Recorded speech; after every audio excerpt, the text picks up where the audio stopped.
What do you think of when you hear Love at First Sight? Maybe a Nicholas Sparks novel or book, or perhaps Romeo and Juliet. For me, it's the story about my grandparents. I'm sure we've all heard stories about how couples meet and they fall in love, whether that be from our parents, our friends, or just seeing it in movies or reading it in novels. Today I'm going to share with you a story I have heard for as long as I can remember, the story of my grandparents' love affair.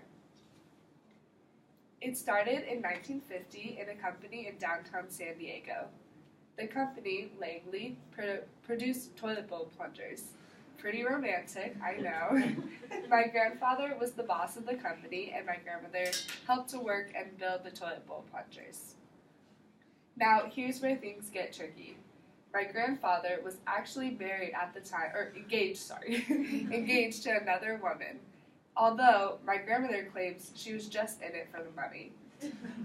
There's no wonder then that my grandfather had a bit of a wandering eye and began to notice my grandmother as more than just another employee.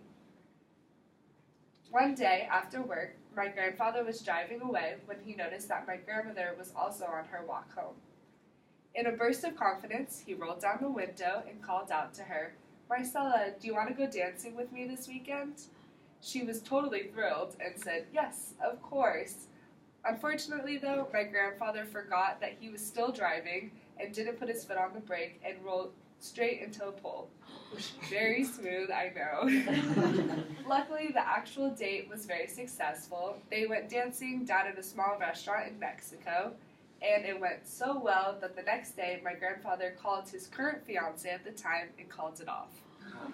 3 months later, my grandmother was walking down the aisle in a white gown, happy and ready to marry my grandfather.